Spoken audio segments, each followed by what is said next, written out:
The stunt rig snapped midair.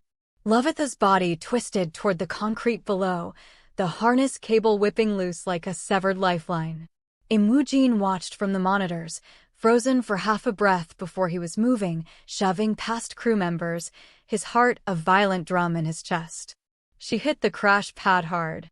When their eyes met through the dust and chaos, something ancient and absolute locked into place inside him, a recognition that terrified him more than any boardroom war ever had.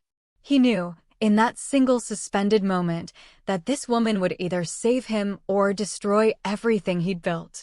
Welcome to Afro-Korean Soul Diaries. Please like, share, and subscribe.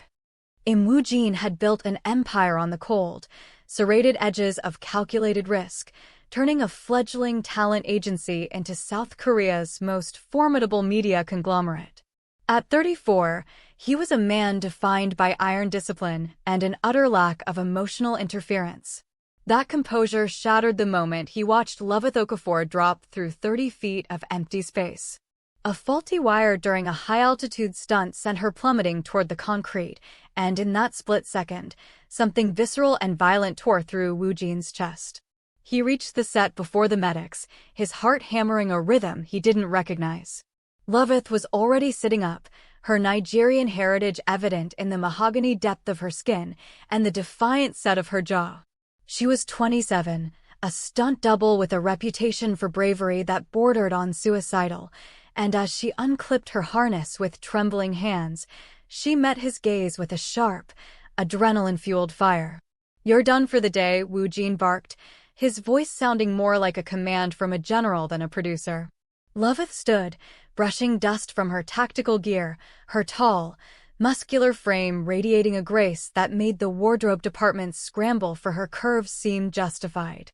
She told him the shot wasn't finished, that the equipment had failed rather than her body, but Woo-jin was beyond reason.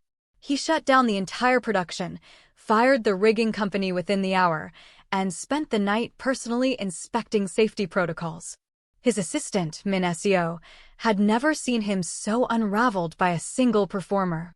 While he refused to send standard flowers, he ensured Loveth's trailer was upgraded and her equipment replaced with triple redundant systems.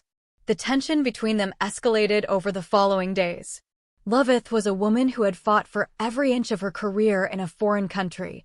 Her visa and her survival depended on her resilience, not on the whims of a protective billionaire. When she returned to set, favoring her left side despite her best efforts to hide the pain, Woo-jin noticed instantly. He was no longer just a producer. He was a hawk circling her every movement. He canceled high-fall sequences and moved her to ground-level work, sparking a confrontation behind the equipment trucks. Loveth accused him of treating her like she was fragile, but Woo-jin stepped into her space, his expensive suit a sharp contrast to the dust of the set, and told her that watching her almost die wasn't something he could categorize as standard. The air between them was electric, thick with a possessive energy that Loveth tried to fight. A few nights later, the conflict reached a boiling point in the studio gym. Loveth was pushing through pull-ups, her ribs screaming in protest, when Woo-jin appeared in workout clothes that revealed his own lean, powerful build. He didn't just tell her she was hurt. He moved his hands to her waist, his fingers splaying against her sides to find the exact point of injury. The intimacy of the touch, clinical yet heavy with unspoken desire, stole her breath. When she pushed back, citing her need for money and the pressure of her visa, Woo-jin offered to pay her rent for months just to ensure she rested. It was an insult to her pride, but a balm to her soul. Their standoff was interrupted by a lead actor, Lee Sang-ho, whose unwanted advances toward Loveth were met with a chilling, blood-freezing dismissal from Woo-jin. He made it clear that Loveth was off-limits, a claim she challenged even as her body hummed with the thrill of his protection. The breaking point arrived during a fight choreography session with a guest actor from Taiwan. As the man demonstrated a grappling move, his hands on Loveth's hips, Woo-jin's control finally snapped. He cleared the set, his jealousy a palpable, stormy force. In the privacy of his minimalist office overlooking the Seoul skyline, the pretense of professional distance evaporated. Woo-jin admitted that watching other men touch her and watching her risk her life was tearing him apart. He confessed that he had memorized her habits, her coffee, her calls home to Lagos, her fears of failure. He was a man of empires who had been conquered by a woman who jumped off buildings for a living. When he told her he wanted her in every way possible, Loveth didn't run. She turned into his touch, and the kiss that followed was a collision of months of suppressed hunger. That night at his penthouse, the power dynamic they both feared was rendered irrelevant by the raw honesty of their connection. Woo-jin worshipped her, mapping her body with a reverent intensity that made Loveth feel seen for the first time in her life.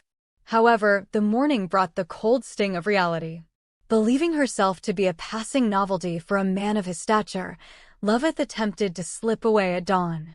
She was halfway home before Woo-jin's calls and texts began, escalating from concern to a steel-wrapped fury.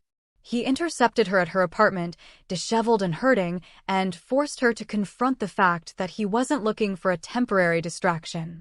He told her he was falling in love with her, and that the empire meant nothing if she wasn't standing in it with him. The logistics of their romance were immediately complicated by the brutal nature of the Korean entertainment industry. While Woo-jin was open about his devotion, the external world was less kind. A rival conglomerate, the Choi Group, attempted to use Loveth as leverage in a hostile takeover bid. They sent men to her apartment and made threatening calls, intending to break Woo-jin by endangering his only weakness. It was a fatal mistake. The moment Loveth called him in terror, having fled into the neon-lit crowds of a night market, the ice-cold strategist became a warlord. He secured her in his penthouse, surrounded her with a private army, and spent the next 48 hours systematically dismantling the Choi Group's financial and social standing. He leaked their scandals and crushed their stock prices until the patriarch was forced to beg for peace. Throughout the ordeal, Loveth saw the duality of the man she loved, the ruthless predator who could raze a company to the ground, and the tender partner who shook with fear at the thought of losing her. She moved into his penthouse permanently, her Nigerian novels and stunt manuals finding a home among his minimalist decor. They returned to the set not as producer and employee, but as a united front. The crew watched in awe as the most powerful man in the industry became a fixture at the stunt monitors, his eyes never leaving the woman who defied gravity. Their love was a scandal that transitioned into a legend, a story of two people from different worlds who found a common language in the risks they took for one another. 3 months into their domestic life, Woo-jin took Loveth to a private dinner where he gave her the keys to his studio, appointing her as the head stunt coordinator for all future projects. He wanted her to build her own legacy, not just live in the shadow of his. He told her the engagement ring would come when he was certain she no longer felt the need to run, a promise he fulfilled 6 months later on a film set in front of everyone they knew. The wedding was a fusion of their cultures, a vibrant celebration where Woo-jin looked at his bride with a vulnerability that hushed the gossips of Seoul. Their life continued to be a balance of high-stakes production and deepening intimacy. When Loveth became pregnant, Woo-jin's overprotectiveness reached comedic heights, yet it was rooted in a profound gratitude for the family he never thought he'd have. He became a man who could navigate a boardroom merger in the morning and read baby books in the evening. When their daughter was born, the man who had once prided himself on never letting emotion cloud his judgment cried openly. He held the tiny girl and promised her a world where she would never have to fall without a net. Years later, reflecting on their journey, Loveth realized that her life in Korea had become a different kind of stunt, one where the stakes were her heart and the safety wire was a man who refused to let go. They had faced the industry's scrutiny, the threats of rivals, and their own deep-seated fears of inadequacy. In the quiet moments of their shared life, standing on the balcony of the penthouse where it all began, Woo-jin would often pull her close and remind her that he had been hers since the moment she hit the ground on that first day. Loveth, once a woman who felt she had to be invincible to survive, found her greatest strength in being vulnerable with him. She had spent her career learning how to fall safely, but with Woo-jin, she had finally learned how to fly. The entertainment empire they continued to build was no longer just about calculated risks. It was a testament to the fact that even the coldest heart can be thawed by a woman brave enough to drop from the sky and a man desperate enough to catch her.